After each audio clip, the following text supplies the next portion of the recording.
دیکھیے جو ہونے جا رہا ہے وہ تو بالکل واضح ہے. چند ہفتے، زیادہ سے زیادہ 2 ڈھائی 3 مہینے ہماری سرحدوں پر جنگ مسلط کی جائے گی. اب تک ایز پر ٹوڈے اس کے پلان ریڈی ہیں.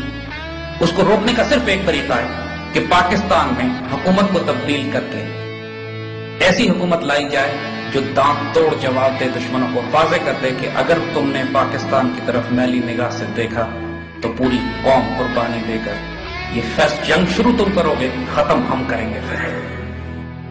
اس حکومت کے ہوتے ہوئے اگر جنگ ہوئی ہمیں شدید نقصان اٹھانا پڑے گا.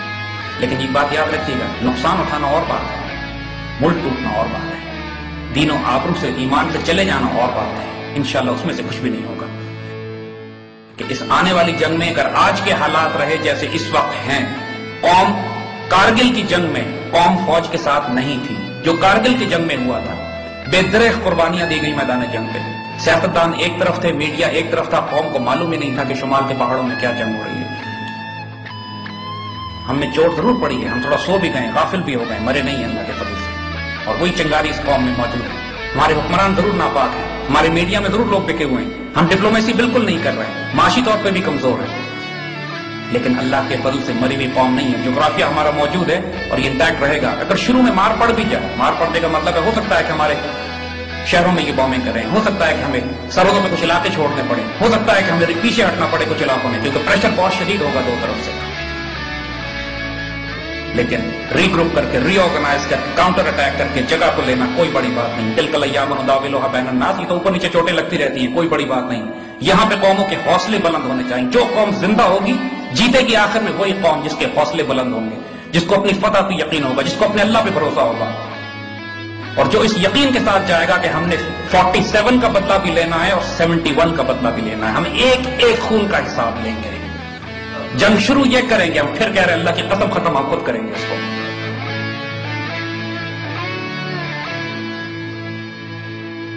اس وقت اللہ کے فضل سے اگر ٹیکنالوجی کمپیریزن کریں تو Pakistan air force Indian air force سے کمزور ہے. ہماری آرم فورسز کے پاس نئے ویپن سسٹم نہیں ہیں جو انڈینز کے پاس ہیں. انڈینز اسرائیل سے بھی لے رہے ہیں، روس سے بھی لے رہے ہیں، امریکہ سے بھی لے رہے ہیں. لہذا ویپنز کے اوپر تو ہم کبھی بھی مقابلہ نہیں کر سکے ان کے ساتھ. ہماری تاریخ گواہ ہے 1400 سال کی کہ مسلمانوں نے کبھی طاقت کے توازن پہ جنگیں نہیں جیتی ہیں. ہم نے جنگیں جیتی ہیں تو اس کردار پر، اس اخلاق پر، اس جرأت پہ، اس جذبہ شہادت پہ کہ جو ہماری میراث ہے. ایک عجیب و غریب واقعہ آپ کو تاریخ اسلام کا سناتے ہیں.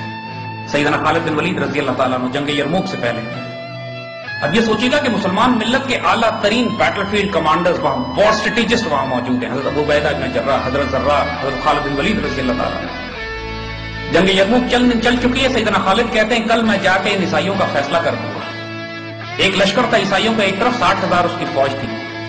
تو سیدنا خالد سے جب پوچھا گیا کہ آپ کا بیٹل پلان کیا ہے، کل آپ جا کے کیا کریں گے ان کے ساتھ، کہتے میں 30 مجاہد لے کے جاؤں گا اور 60,000 روپے حملہ کروں گا. اب اگلے کیا جواب دیتے ہیں؟ خالد آپ کا پلان ٹھیک نہیں ہے، اس کو ٹھیک کریں. خالد ٹھیک ہے، آپ مشورہ دیجیے. کہتے ہیں 30 کم ہے، 60 لے جائے گی. اور یہ امت کے اعلیٰ ترین اسٹریٹجسٹ ہیں. نعوذ باللہ، یہ کوئی ایسی بات نہیں کر رہے تھے، کچھ تھا ان کے پاس جس کے تحت یہ بات ہو رہی تھی. اور پھر اگلے دن تاریخ نے دیکھا کہ 60 مجاہدین نے 60,000 کے لشکر کو پیچھے ہٹایا. تاریخ میں ایسی واقعات میں سارے نہیں ملتے. ہم انہی کی اولادیں ہیں اللہ کے فضل سے. ہمارے نام بھی طالب خالد، ٹیپو اور صلاح الدین ہیں. وہی ورثہ، وہی میراث ہمارے پاس ہے. اور اللہ کے فضل سے انشاءاللہ ہم اپنے آباء و اجداد کی انہیں روایتوں کو دوبارہ زندہ کر کے دکھائیں گے. ہم آپ کو اس جنگ کا نتیجہ پہلے حضور صلی اللہ علیہ وسلم کی حدیث مبارکہ کی روشنی میں بتا دیتے ہیں کہ یہ غزوہ ہند کا آغاز ہوگا اور غزوہ ہند کا انجام ہندوستان کے مسلمانوں کے دوبارہ غلبے میں آنے کا. یہ حضور کی حدیث ہے.